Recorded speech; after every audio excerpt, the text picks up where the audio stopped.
어떤 사람이 소나 양을 도둑질하여 그것을 잡거나 팔면 그는 소 한 마리에는 소 5마리로, 양 한 마리에는 양 4마리로 갚아야 한다. 밤에 도둑이 몰래 들어온 것을 알고서 그를 때려서 죽였을 경우에는 죽인 사람에게 살인죄가 없다. 그러나 해가 뜬 다음에 이런 일이 생기면 그에게 살인죄가 있다. 훔친 것은 반드시 물어내야 한다. 그가 가진 것이 아무것도 없으면 자기 몸을 종으로 팔아서라도 훔친 것은 물어내야 한다. 그가 도둑질한 짐승이 소든지 낙이든지 양이든지 아직 산 채로 그의 손에 있으면 그는 그것을 2갑절로 물어주어야 한다. 어떤 사람이 밭이나 포도원에서 집 짐승을 풀어놓아서 풀을 뜯게 하다가 이 집 짐승이 남의 밭에 농작물을 모두 뜯어먹었으면 그는 자기 밭에 가장 좋은 소출과 자기 포도원의 가장 좋은 소출로 그것을 물어주어야 한다. 불이 나서 가시덤불로 옮겨 붙어서 남의 낫갈이나 거두지 않은 곡식이나 밭을 채웠으면 불을 놓은 사람은 그것을 반드시 물어주어야 한다. 어떤 사람이 그 이웃에게 돈이나 물품을 보관하여 달라고 맡겼는데 그 맡은 집에 도둑이 들었을 때 그 도둑이 잡히면 도둑이 그것을 갑절로 물어내야 한다. 그러나 도둑이 잡히지 않으면 그 집주인이 하나님 앞으로 나가서 그 이웃의 물건에 손을 댔는지 안 댔는지를 판결받아야 한다. 소든지 낙이든지 양이든지 의복이든지 그 밖에 어떤 분실물이든 그것을 서로 자기 것이라고 주장하는 사건이 생기면 양쪽 다 하나님 앞으로 나아가야 하며 하나님께 유죄 판결을 받은 사람은 그 상대방에게 갑절로 물어주어야 한다. 어떤 사람이 그 이웃에게 낙이든지 소든지 양이든지 그 밖에 어떤 집짐승이든지 무엇이든지 지켜달라고 맡겼는데 그것이 죽거나 다치거나 아무도 모르게 없어졌으면 그것을 맡은 사람이 이웃의 짐승을 가로채지 않았음을 주 앞에서 맹세함으로써 둘의 옳고 그름을 가려야 한다. 이 경우에 그 임자가 맹세를 받아들이면 그는 물어내지 않아도 된다. 그러나 도둑 맞은 것이 확실하면 그는 그 임자에게 도둑 맞은 것을 물어주어야 한다. 그것이 맹수에게 찢겨서 죽었으면 그 증거물을 가져다 주어야 하는데 이 경우에 그는 그 찢겨서 죽은 것을 물어주지 않아도 된다. 어떤 사람이 그 이웃에게서 짐승을 빌려왔는데 그것이 다치거나 죽을 때에 그 임자가 그 자리에 함께 있지 않았으면 그는 반드시 물어주어야 한다. 그러나 그 임자가 그 자리에 함께 있었으면 그는 그 짐승을 물어주지 않아도 된다. 그 짐승이 세를 낸 것이면 그 쇳돈을 계산해서 주어야 한다. 어떤 사람이 아직 약혼하지 않은 처녀를 껴서 건드리면 그는 반드시 신부의 몸값을 내고 그 여자를 아내로 맞아들여야 한다.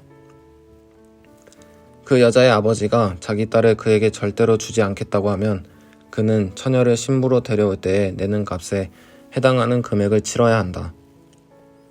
마술을 부리는 여자는 살려두어서는 안 된다. 짐승과 교접하는 자는 반드시 사형에 처하여야 한다. 주 밖에 다른 신에게 제사를 드리는 자는 반드시 없애야 한다. 너희는 너희에게 몸부쳐 사는 나그네를 학대하거나 억압해서는 안 된다. 너희도 이집트 땅에서 몸부쳐 살던 나그네였다. 너희는 과부나 고아를 괴롭히면 안 된다. 너희가 그들을 괴롭혀서 그들이 나에게 부르짖으면 나는 반드시 그들의 부르짖음을 들어주겠다. 나는 분노를 터뜨려서 너희를 칼로 죽이겠다. 그렇게 되면 너희 아내는 과부가 될 것이며 너희 자식들은 고아가 될 것이다. 너희가 너희 가운데서 가난하게 사는 나의 백성에게 돈을 구워 주었으면 너희는 그에게 빚쟁이처럼 재촉해서도 안 되고 이자를 받아도 안 된다. 너희가 정녕 너희 이웃에게서 겉옷을 담보로 잡거든 해가 지기 전에 그에게 돌려주어야 한다. 그가 덮을 것이라고는 오직 그것뿐이다. 몸을 가릴 것이라고는 그것밖에 없는데 그가 무엇을 덮고 자겠느냐.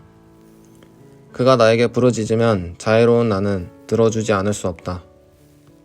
너희는 하나님께 욕되는 말을 하거나 너희 백성의 지도자를 저주하지 못한다. 너희는 곡식을 거두거나 포도주를 빚거나 올리브 기름을 짠 다음에는 거기에서 얼마를 나에게 제물로 바쳐야 한다. 너희는 맏아들들을 나에게 바쳐야 한다. 너희 소나 양도 처음 난 것은 나에게 바쳐야 한다. 처음 난 것들은 이래 동안은 어미와 함께 있게 하고 여드렛 날에는 나에게 바쳐야 한다. 너희는 나를 섬기는 거룩한 백성이다. 그러므로 너희는 들에서 맹수에게 찢겨서 죽은 짐승의 고기를 먹어서는 안 된다. 그런 것은 개에게나 던져주어라. 태초에 말씀이 계셨다. 그 말씀은 하나님과 함께 계셨다. 그 말씀은 하나님이셨다. 그는 태초에 하나님과 함께 하셨다. 모든 것이 그로 말미암아 창조되었으니 그가 없이 창조된 것은 하나도 없다. 창조된 것은 그에게서 생명을 얻었으니 그 생명은 사람의 빛이었다. 그 빛이 어둠 속에 비치니 어둠이 그 빛을 이기지 못하였다. 하나님께서 보내신 사람이 있었다. 그 이름은 요한이었다.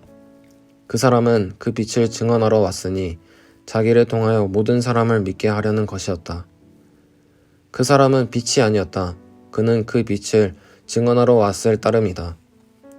참 빛이 있었다. 그 빛이 세상에 와서 모든 사람을 비추고 있다. 그는 세상에 계셨다. 세상이 그로 말미암아 생겨났는데도 세상은 그를 알아보지 못하였다. 그가 자기 땅에 오셨으나 그의 백성은 그를 맞아들이지 않았다. 그러나 그를 맞아들인 사람들, 곧 그 이름을 믿는 사람들에게는 하나님의 자녀가 되는 특권을 주셨다. 이들은 혈통에서나 육정에서나 사람의 뜻에서 나지 아니하고 하나님에게서 났다. 그 말씀은 육신이 되어 우리 가운데 사셨다. 우리는 그의 영광을 보았다. 그것은 아버지께서 주신 외아들의 영광이었다. 그는 은혜와 진리가 충만하였다. 요한은 그에 대하여 증언하여 외쳤다. 이분이 내가 말씀드린 바로 그분입니다. 내 뒤에 오시는 분이 나보다 앞서신 분이라고 말씀드린 것은 이분을 두고 말한 것입니다. 그분은 사실 나보다 먼저 계신 분이기 때문입니다. 우리는 모두 그의 충만함에서 선물을 받되 은혜에 은혜를 더하여 받았다. 율법은 모세를 통하여 받았고 은혜와 진리는 예수 그리스도로 말미암아 생겨났다. 일찍이 하나님을 본 사람은 아무도 없다. 아버지의 품속에 계신 외아들이신 하나님께서 하나님을 알려주셨다. 유대 사람들이 예루살렘에서 제사장들과 레위 지파 사람들을 요한에게 보내어서 당신은 누구요? 하고 물어보게 하였다. 그때 요한의 증언은 이러하였다. 그는 거절하지 않고 고백하였다. 나는 그리스도가 아니요 하고 그는 고백하였다. 그들이 다시 요한에게 물었다. 그러면 당신은 누구란 말이요? 엘리야요? 요한은 아니요 하고 대답하였다. 당신은 그 예언자요? 하고 그들이 물으니 요한은 아니요 하고 대답하였다. 그래서 그들이 말하였다. 그러면 당신은 누구란 말이요? 우리를 보낸 사람들에게 대답할 말을 좀 해주십시오. 당신은 자신을 무엇이라고 말하시오? 요한이 대답하였다. 예언자 이사야가 말한 대로 나는 광야에서 외치는 이의 소리요 너희는 주님의 길을 곧게 하여라 하고 말이오. 그들은 바리새파 사람들이 보낸 사람들이었다. 그들이 또 요한에게 물었다. 당신이 그리스도도 아니고 엘리야도 아니고 그 예언자도 아니면 어찌하여 세례를 주시오? 요한이 대답하였다. 나는 물로 세례를 주오. 그런데 여러분 가운데 여러분이 알지 못하는 이가 한 분 서 계시오. 그는 내 뒤에 오시는 분이지만 나는 그분의 신발끈을 풀 만한 자격도 없소. 이것은 요한이 세례를 주던 요단강 건너편 베다니에서 일어난 일이다. 다음날 요한은 예수께서 자기에게 오시는 것을 보고 말하였다. 보시오, 세상 죄를 지고 가는 하나님의 어린 양입니다. 내가 전에 말하기를 내 뒤에 한 분이 오실 터인데 그분은 나보다 먼저 계시기에 나보다 앞서신 분입니다. 한 적이 있습니다. 그것은 이분을 두고 한 말입니다. 나도 이분을 알지 못하였습니다. 내가 와서 물로 세례를 주는 것은 이분을 이스라엘에게 알리려고 하는 것입니다. 요한이 또 증언하여 말하였다.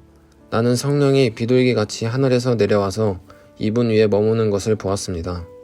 나도 이분을 몰랐습니다. 그러나 나를 보내어 물로 세례를 주게 하신 분이 나에게 말씀하시기를 성령이 어떤 사람 위에 내려와서 머무는 것을 보거든 그가 바로 성령으로 세례를 주시는 분임을 알아라 하셨습니다. 그런데 나는 그것을 보았습니다. 그래서 나는 이분이 하나님의 아들이라고 증언하였습니다. 다음날 요한이 다시 자기 제자 두 사람과 같이 서 있다가 예수께서 지나가시는 것을 보고서 보아라, 하나님의 어린 양이다 하고 말하였다. 그 두 제자는 요한이 하는 말을 듣고 예수를 따라갔다. 예수께서 돌아서서 그들이 따라오는 것을 보시고 물으셨다. 너희는 무엇을 찾고 있느냐? 그들은 랍비님, 어디에 묵고 계십니까? 하고 말하였다. 랍비는 선생님이라는 말이다. 예수께서 그들에게 대답하셨다. 와서 보아라. 그들이 따라가서 예수께서 묵고 계시는 곳을 보고 그 날을 그와 함께 지냈다. 때는 오후 4시쯤이었다. 요한의 말을 듣고 예수를 따라간 두 사람 가운데 한 사람은 시몬 베드로와 형제가 아닌 안드레였다. 이 사람은 먼저 자기 형 시몬을 만나서 말하였다.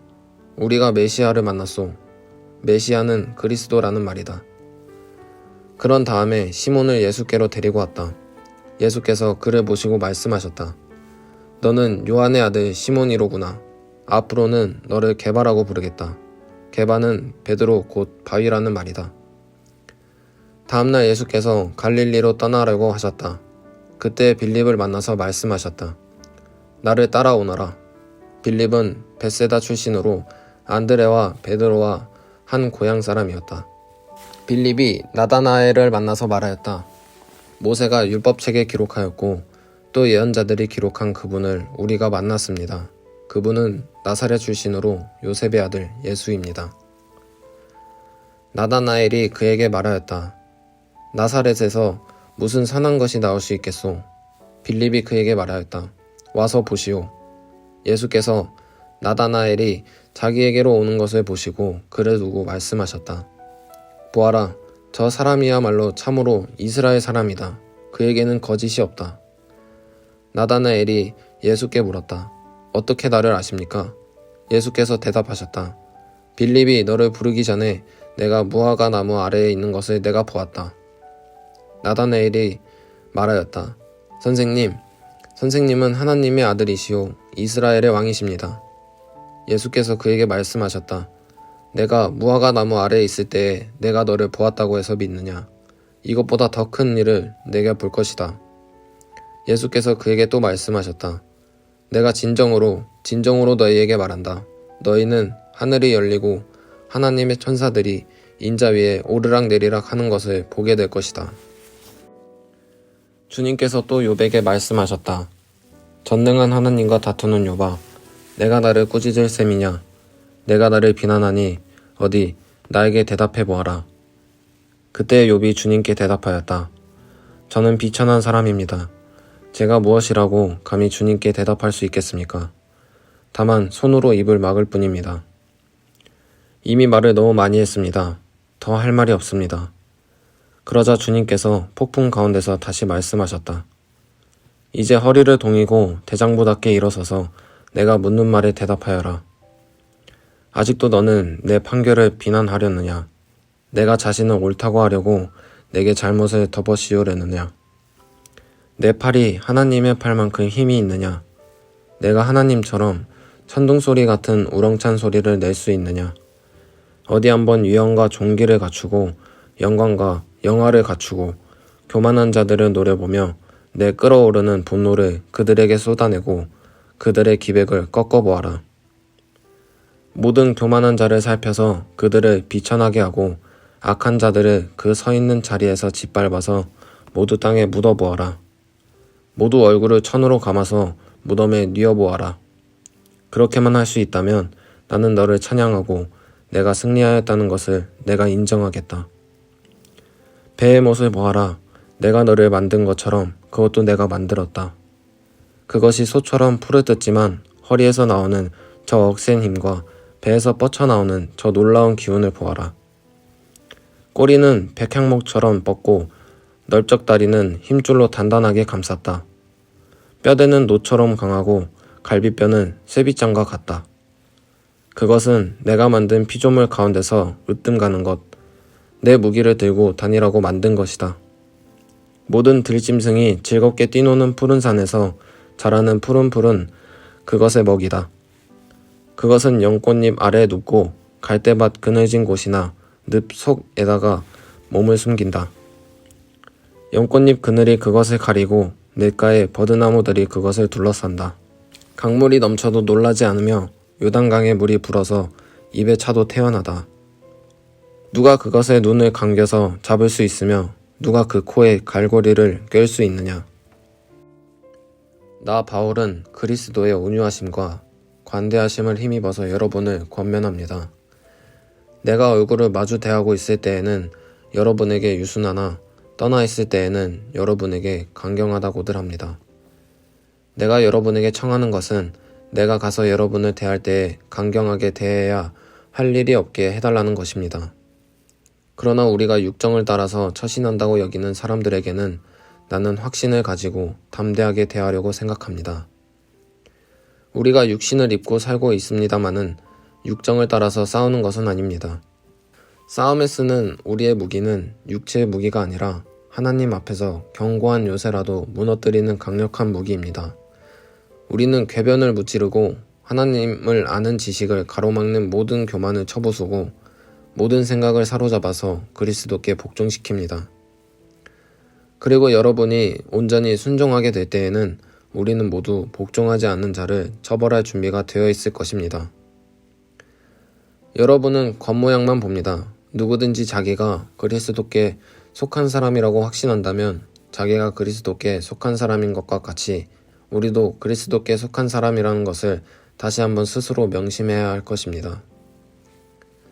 주님께서 우리에게 주신 권위를 내가 좀 지나치게 자랑했다고 하더라도 그 권위는 주님께서 여러분을 넘어뜨리라고 주신 것이 아니라 세우라고 주신 것이므로 나는 부끄러울 것이 없습니다. 나는 편지로 여러분에게 겁을 주려고 하는 것처럼 보이고 싶지는 않습니다. 바울의 편지는 무게가 있고 힘이 있지만 직접 대할 때에는 그는 약하고 말주변도 변변치 못하다 하고 말하는 사람들이 있습니다. 이런 사람들은 우리가 떠나 있을 때에 편지로 쓰는 말과 함께 있을 때에 행하는 일 사이에는 아무런 차이가 없다는 것을 알아야 합니다. 우리는 자기를 내세우는 사람들과 같은 부류가 되려고 하거나 그들과 견주어 보려고 하지 않습니다. 그러나 그들은 자기를 척도로 하여 자기를 재고 자기를 기준으로 하여 자기를 견주어 보고 있으니 어리석기 짝이 없습니다. 우리는 마땅한 정도 이상으로 자랑을 하려고 하지 않습니다. 우리가 여러분에게까지 다다른 것도 하나님께서 우리에게 정하여 주신 한계 안에서 된 일입니다. 그러므로 우리는 여러분에게로 가지 못할 사람이 아닙니다. 우리가 여러분에게까지 가서 그리스도의 복음을 전한 것은 한계를 벗어나서 행동한 것이 아닙니다. 우리는 주제넘게 다른 사람들이 수고한 일을 가지고 자랑하려는 것이 아닙니다. 다만 바라는 것은 여러분의 믿음이 자람에 따라 우리의 활동 범위가 여러분 가운데서 더 넓게 확장되는 것입니다. 우리는 여러분의 지역을 넘어서 복음을 전하려는 것이요 남들이 자기네 지역에서 이미 이루어 놓은 일을 가지고 자랑하려는 것이 아닙니다. 자랑하려는 사람은 주님 안에서 자랑해야 합니다. 참으로 인정을 받는 사람은 스스로 자기를 내세우는 사람이 아니라 주님께서 내세워 주시는 사람입니다.